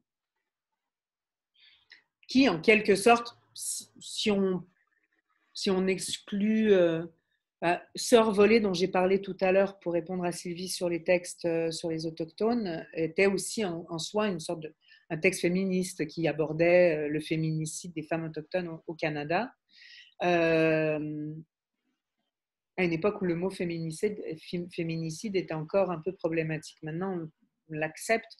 À l'époque, quand on l'a publié en 2013-14, c'était plus compliqué. Donc, on a publié Sœurs volées, on a publié Pour elles toutes en novembre dernier de Gwenola Ricordo, qui est une criminologue qui travaille sur les femmes et la prison, donc aussi bien les femmes qui sont dans la prison que les femmes qui sont hors de la prison, mais qui ont des proches en prison. On publie à la rentrée en octobre prochain une traduction de l'américain d'une anthropologue spécialiste de l'Europe de l'Est, un livre qui s'appelle « Pourquoi les femmes ont, justement le présent est important, pourquoi les femmes ont une meilleure vie sexuelle sous le socialisme ». J'avais fait un gros teaser justement sur ce titre-là, certains s'en souviennent, et ce titre est magnifique. Magnifique. Le titre est magnifique. Et la couverture est somptueuse. Elle vous plaît? Ouais. C'est une lanceuse de javelot, je crois, de mémoire. Exactement. C'est dans toute sa splendeur, la femme athlète russe communiste qui lance son javelot en regardant vers le futur. C'est une très très belle illustration typique du réalisme socialiste des années 50. Et donc, et qui illustre effectivement très très bien ce livre dont le titre porte à croire qu'on va parler que de sexe, mais en fait pas du tout, puisque l'auteur, en fait, disons la base de sa réflexion, c'est que le capitalisme nuit à tout le monde, mais surtout aux femmes, parce que les femmes se retrouvent toujours en situation de dépendance économique envers les hommes à cause des rapports marchands qui envahissent aussi les relations intimes entre hommes et femmes dans le capitalisme. Donc, ce qu'elle veut dire, c'est que si on se débarrasse du capitalisme, on se retrouve dans un monde où il est plus facile d'avoir des relations avec l'autre, des relations intimes qui sont pas motivées par des raisons économiques, quoi. Donc, meilleure vie sexuelle, meilleure vie intime, meilleure vie sexuelle. Donc, on est en train de changer de pallier ce manque dans notre catalogue qui était effectivement assez flagrant. Vous avez raison.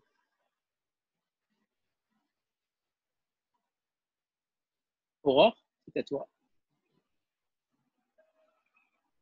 Alors, bonjour et merci pour cette conférence. Alors, je voulais poser une question. En fait, pendant l'année scolaire, je suis aussi prof de philo et citoyenneté. Et je voulais savoir s'il y a peut-être des ouvrages dans votre ligne éditoriale qui pourraient convenir à des adolescents et qui pourraient les amener à une réflexion critique justement sur le monde, tout en étant abordable, donc non pas pour des adultes, mais cette fois-ci pour un public de jeunes en classe, par exemple. Merci beaucoup. Oui, tout à fait. Absolument, absolument. Je pense que le premier qui me vient à l'esprit, c'est celui dont j'ai déjà parlé, c'est le petit cours d'autodéfense intellectuelle, parce que c'est là que ça commence, quoi. C'est vraiment un manuel et c'est un texte qui est prescrit au Québec, en tout cas, pour des élèves qui sont de l'équivalent de la seconde, je dirais. Donc, ou des adolescents, des grands adolescents. Donc, moi, je commencerai avec ce texte-là, le petit cours d'autodéfense intellectuelle. Après, c'est vrai que nos essais sont un peu plus… je ne recommanderais pas nécessairement le livre d'Alain Deneau pour des adolescents. Je pense que c'est un peu difficile. Et puis parce que ça les découragerait tout de suite. Non, parce que c'est un texte très critique et très, très… Donc, peut-être pas tout de suite.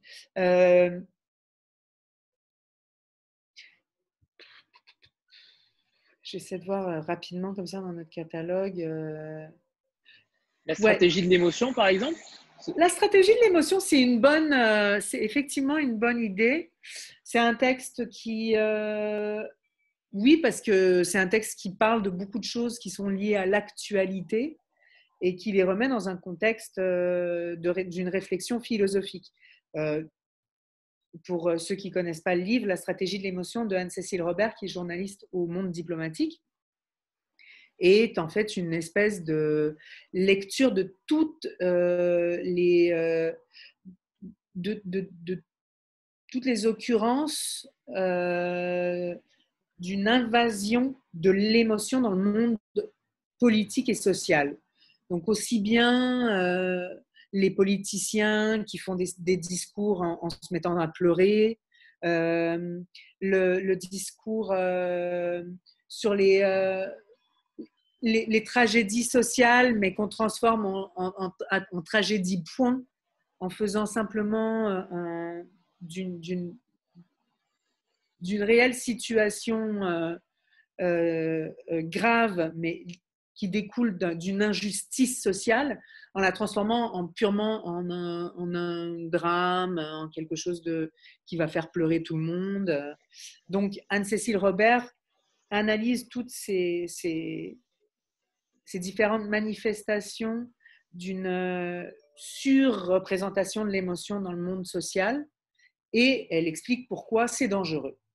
C'est assez accessible, effectivement, parce que, oui, comme je disais, elle va faire référence à plein de cas qui sont liés aussi bien des faits divers que des personnages politiques. Et puis, elle incite les gens à se poser des questions en disant oui, on ne va pas nier que c'est important d'exprimer ses émotions, on ne va pas nier qu'on ne fait pas de société sans émotions, on ne fait rien de grand sans les émotions, mais de donner tant d'importance aux émotions, et là, elle l'illustre. Donc oui, ça pourrait être effectivement un bon texte pour des adolescents. Un des meilleurs textes que j'ai pu lire sur le sujet. Pour moi, c'est le meilleur texte, sans détour. Merci. Je lui dirai. On travaille sur un nouveau texte avec Anne-Cécile Robert qui sortira sur le mensonge. Magnifique. Encore mieux. Anna, c'est à toi. Bonjour. Je voulais vous demander, vu la diversité de votre catalogue et vu que vous êtes pas mal au Canada et que vous avez de sérieuses attaches là-bas, et comme je vois que vous faites pas mal de sciences humaines, est-ce que vous pourriez peut-être faire de l'histoire, ce qui ferait que vous partagez peut-être aussi au devoir de mémoire, par exemple, du Canada, parce que j'ai l'impression que vous faites beaucoup de choses actuelles et qui sont très méritoires. Et est-ce que ça ne viendrait pas peut-être clôturer ce catalogue qui est très divers et pouvoir ancrer ça aussi avec une dimension peut-être un peu historique? Est-ce que vous en aurez les capacités en tout cas et la volonté? Merci. Histoire qu'on n'entend pas assez. On ne veut pas accomplir notre devoir de raconter l'histoire. On veut aller chercher l'histoire qu'on n'entend pas assez souvent. Je ne sais pas si ça répond à la question, mais dans ce sens-là, oui, le Canada est en train de revenir sur son passé colonial, et ce qu'on fait, je peux dire que peut-être que c'est un peu prétentieux, mais je pense qu'on a devancé Justin Trudeau. on a voulu quand même parler de cette histoire-là avant que Justin Trudeau fasse son mea culpa sur la situation des Autochtones au Canada. On l'a dénoncé. Mais c'est le passé et c'est aussi le présent. Et ça, c'est important de dire ça. C'est-à-dire que oui, le Canada a commis des choses atroces envers les communautés autochtones, les pensionnats, vraiment des choses absolument horribles, et on n'a pas fini d'entendre parler de ce passé-là, mais ça se passe encore aujourd'hui. Et c'est important aussi, et c'est pour ça que devoir de mémoire, c'est difficile, parce qu'il n'y a pas que la mémoire, il y a le fait que ça se passe encore. Oui, je comprends bien. Je me demandais juste si le fait, si moi, par exemple, qui commençais à lire un livre qui parle du Canada actuellement et des découlés, par exemple, de la colonisation, est-ce que j'aurais assez d'informations pour comprendre la situation sans me référer à un livre d'histoire? C'est en fait ça que je me demandais. Est-ce que c'était quelque chose qui pourrait compléter une collection? Ou là, j'ai bien compris que s'ancrer dans l'actuel fait que vous dénonciez aussi et témoigner des choses qui se passaient un peu récemment. On a beaucoup changé notre façon de publier des livres qui parlent de l'histoire du Québec, justement en pensant à une partie du lectorat qui connaît moins l'histoire du Québec. Oui, alors moi, c'était une question sur justement, par rapport au slogan en quelque sorte que vous avez évoqué tout à l'heure, c'est-à-dire inspirer des révoltes. Donc, il y en a un certain nombre qui sont évidemment très connus, médiatisés et que vous soutenez probablement aussi. Mais quelles sont celles qu'on connaît moins et sur lesquelles vous avez envie de souffler un peu plus pour qu'elles s'embrasent? Et quelles sont celles qu'on connaît moins ou celles que vous voyez se profiler dans notre société et auxquelles on n'est pas forcément, nous, si attentifs que ça? C'est une excellente question.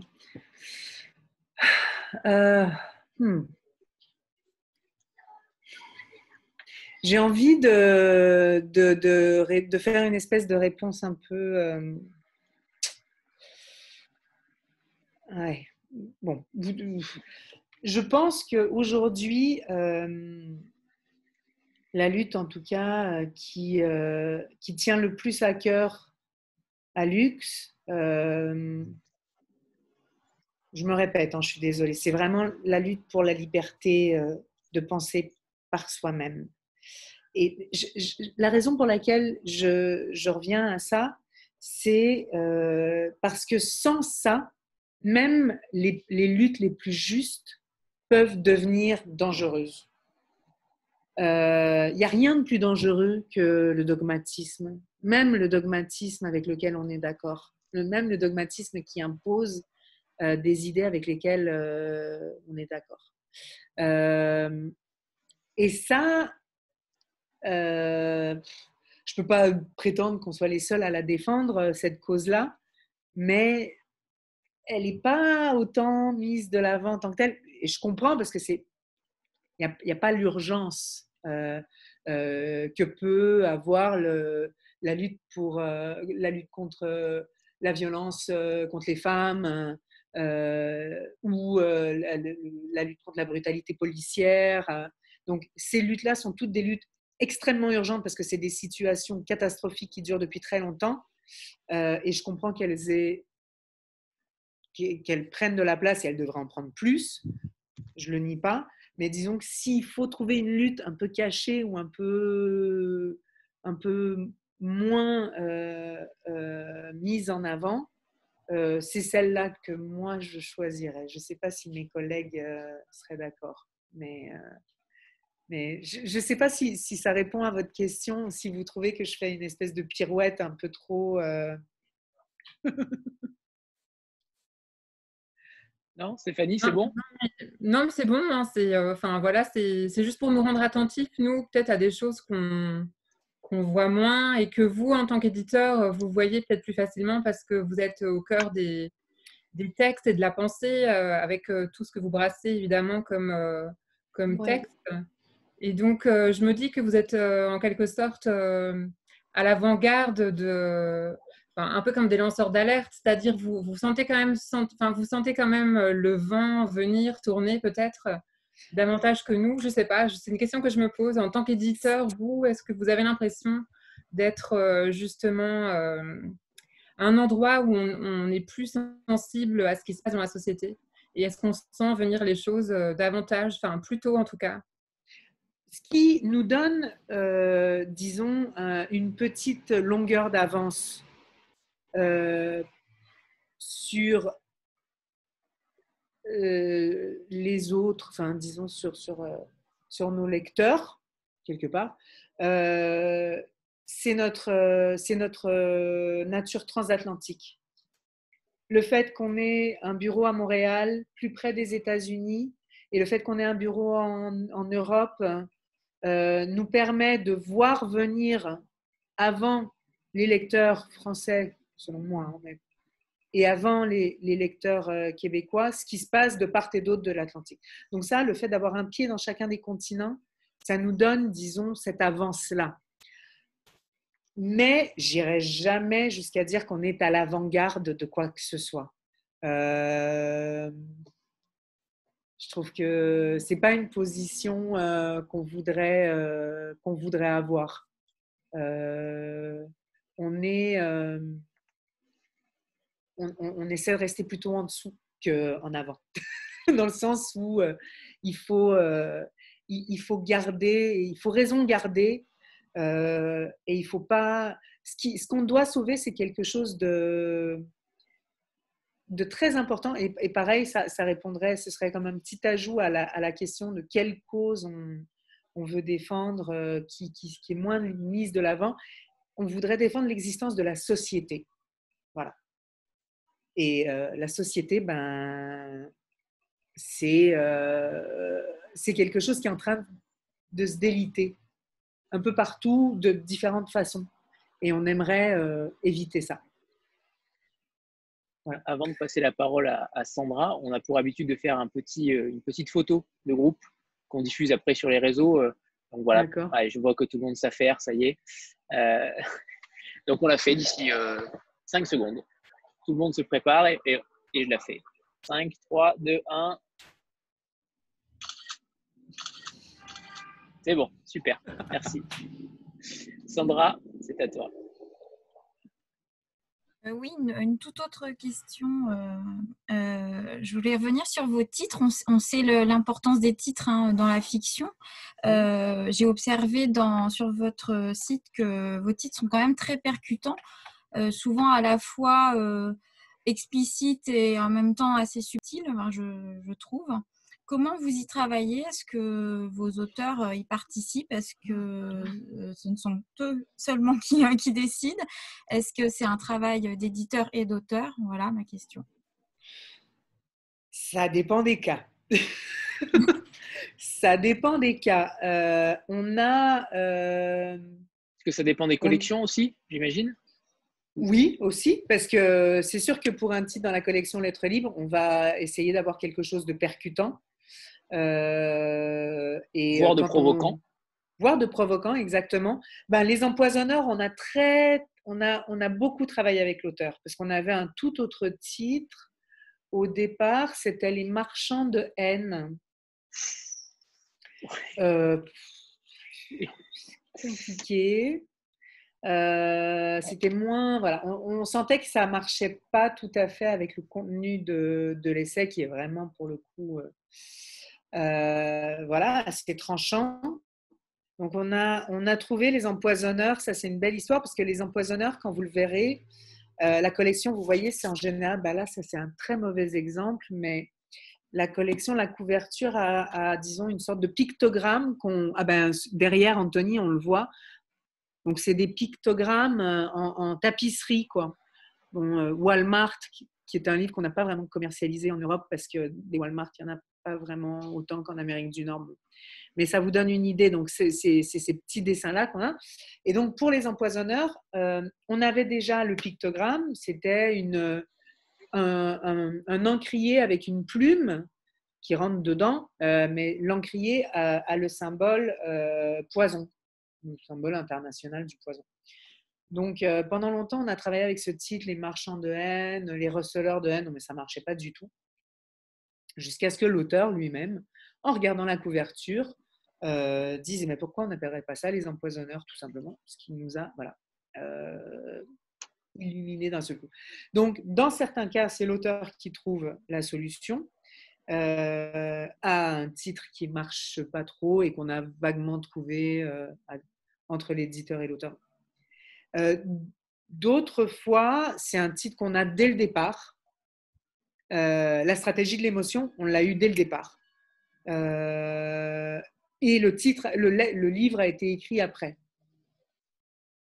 Donc ça, c'est un autre cas.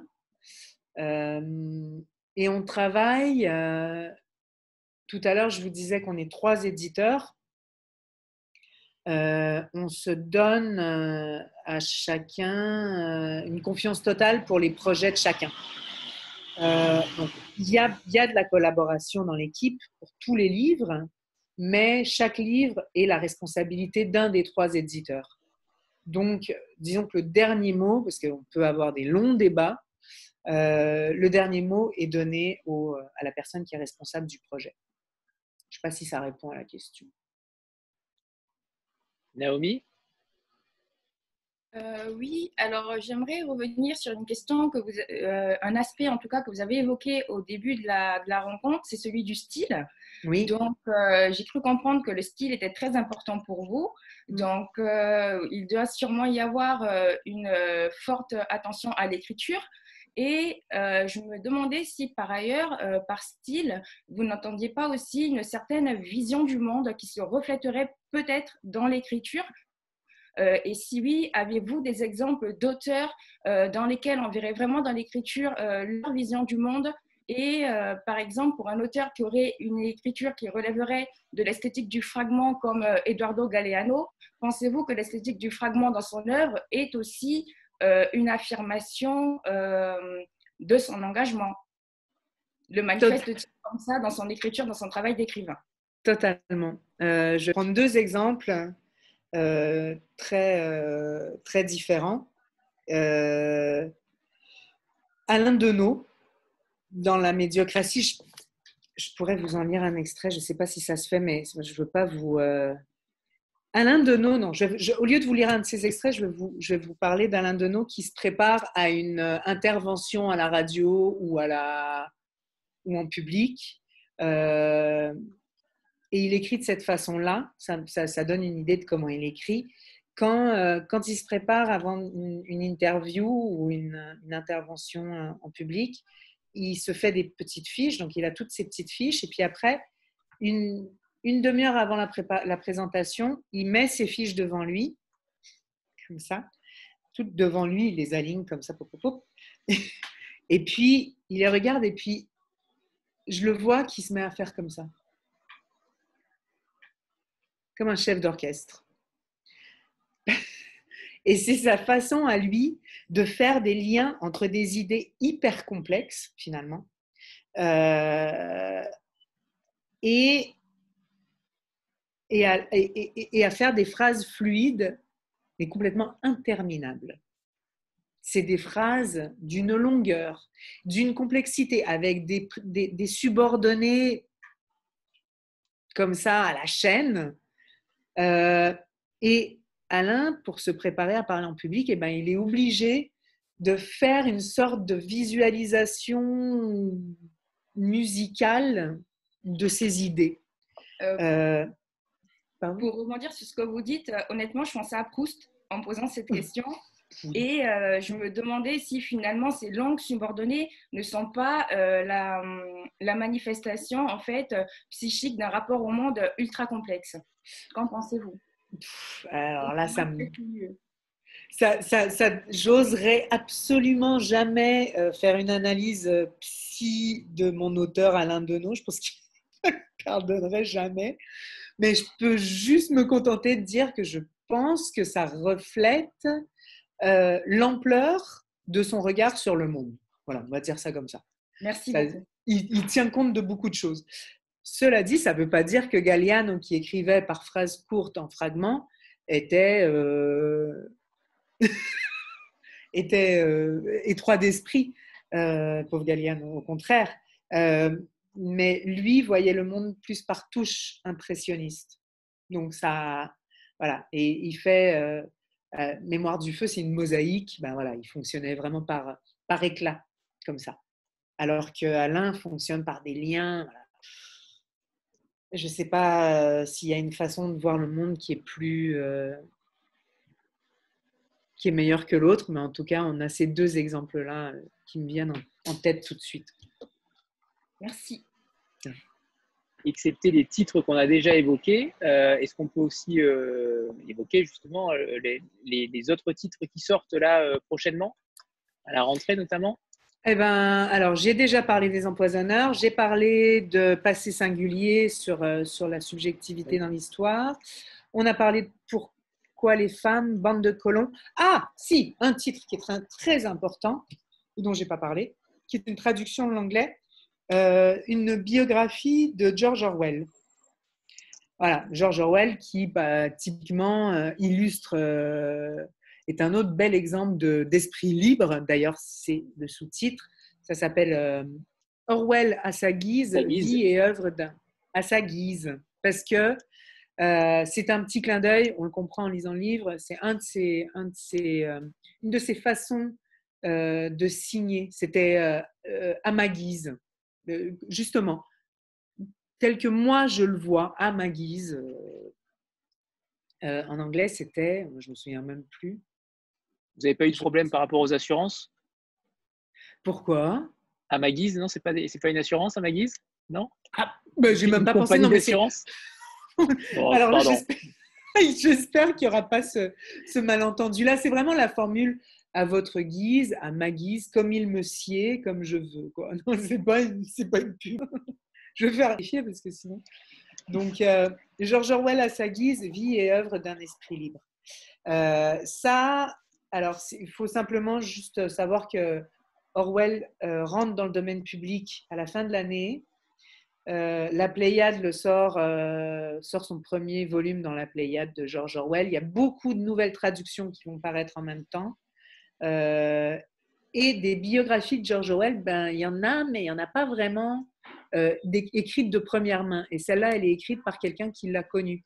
George Woodcock, s'appelle George aussi donc, était un ami de George Orwell. Donc, George Orwell, quand il est mort, Orwell a dit qu'il ne voulait absolument pas qu'il y ait de biographie qui soit faite de lui. Et Woodcock a écrit ce livre en respectant sa dernière volonté parce qu'en fait, c'est une analyse de son œuvre, mais dans le cadre de sa vie. Donc, c'est un peu, on utilise le personnage George Orwell pour mieux comprendre son travail, qu'on connaît très très bien en petite partie. Tout le monde connaît 1984, La ferme des animaux, mais il a écrit beaucoup plus que ça et il était un personnage très complexe en fait, politiquement. Donc c'est une belle analyse de cette complexité-là. Ça sortira en octobre. Et il y en avait un autre aussi, c'était L'étrange étranger. Je crois que c'est des écrits d'un anarchiste kabyle. Merci, absolument, dans la collection Instinct de liberté, L'étrange étranger. C'est une anthologie des écrits de Mohamed Sahil, né en Kabylie à la fin du 19e siècle et mort à Bobigny en 1953, qui a lutté toute sa vie d'abord contre la guerre, parce qu'il s'est retrouvé lancé dans la Première Guerre mondiale, qu'il a donc évité, alors que le statut d'objecteur de conscience n'existait pas. Et puis, donc, militant farouche, antimilitariste, anticolonialiste et anarchiste et syndicaliste. Donc, c'est une anthologie de ses écrits. Et Étrange, c'est le titre, c'est inspiré d'un poème que Jacques Prévert a écrit en pensant à lui, enfin, en son honneur. Et alors, il y en a un autre qui sort aussi, mais il est en poche, hein, je crois, c'est sur la pensée de Gramsci. Voilà, et qui est notre collection de poche, dont je n'ai pas parlé tout à l'heure parce qu'elle n'a pas vraiment de particularité. On y publie tous ceux de nos livres qui sont soit épuisés, mais qu'on veut faire exister encore. Et là, garder dans la maison d'édition et pas revendre les droits à d'autres maisons. Exact. Ça, c'est très bien. Enfin, c'est très bien. C'est un parti pris, mais voilà. Oui. Et est-ce qu'on pourrait parler notamment des manuscrits? Est-ce que vous en recevez? Est-ce que… oui, beaucoup. On en reçoit beaucoup. Je peux dire qu'on en reçoit beaucoup. Je peux dire qu'on reçoit de tout. On reçoit des propositions intéressantes et on reçoit des propositions…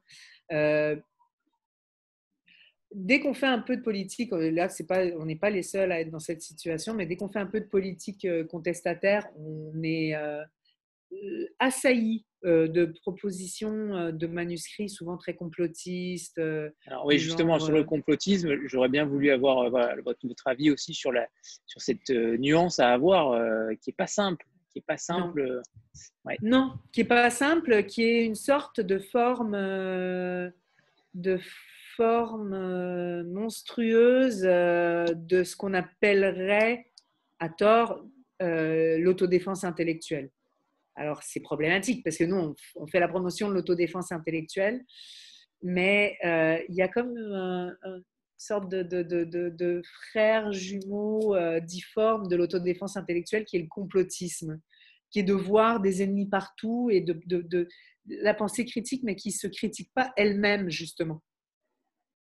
Et donc, on essaie de lutter à notre façon contre le complotisme en incitant les gens à être critiques envers eux-mêmes. Quand on nourrit l'esprit critique, on nourrit l'esprit critique envers soi-même aussi. C'est comme ça un peu que je distinguerais le complotisme et l'autodéfense intellectuelle. Mais donc, ouais, on reçoit énormément de propositions de cet ordre-là, du genre je vous envoie ce manuscrit, mais il est dans une caisse forte, dans un coffre de sécurité dans la banque suisse. Donc, si je meurs dans la semaine qui vient, tout le monde sait que, enfin, mes proches savent que c'est à vous que j'ai envoyé le manuscrit, enfin, dans ce genre de choses. Ouais, angoissant. Oui, un peu inquiétant. Mais c'est un extrême. Par ailleurs, on reçoit des textes très, très intéressants aussi.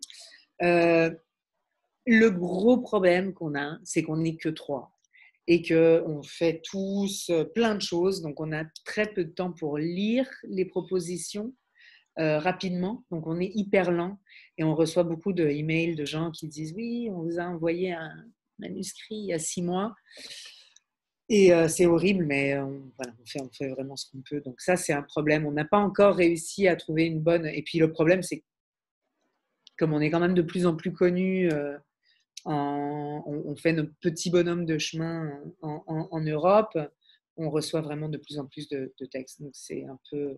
Là, pour le moment, on s'arrache les cheveux. Okay. Et alors, il est temps, si personne n'a plus d'autres questions, on va se quitter. Ce fut encore une très grande rencontre, à mon sens. Merci alors, beaucoup. Merci infiniment, Alexandre, pour le temps consacré et toutes ces réponses. Et quant à vous autres, on se retrouve très vite, évidemment, à la rentrée, mais ça a été un plaisir et depuis 4 mois. Hein, depuis 4 mois, ça continue. Donc, merci à vous de me suivre dans cette aventure et on reviendra avec plaisir pour présenter d'autres éditeurs, d'autres auteurs, d'autres traducteurs. Et avec grand plaisir également, Alexandre, pour faire une autre rencontre avec un auteur également et vous-même. Volontiers. Et voir aussi les 2 autres éditeurs au Québec. Ce sera aussi une belle réunion peut-être à la rentrée. On en discutera plus tard, mais pourquoi pas.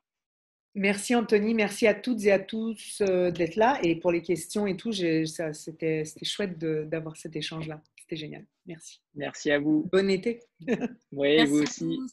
Merci. À bientôt. Merci. Au revoir tout le monde. Au revoir tout le monde.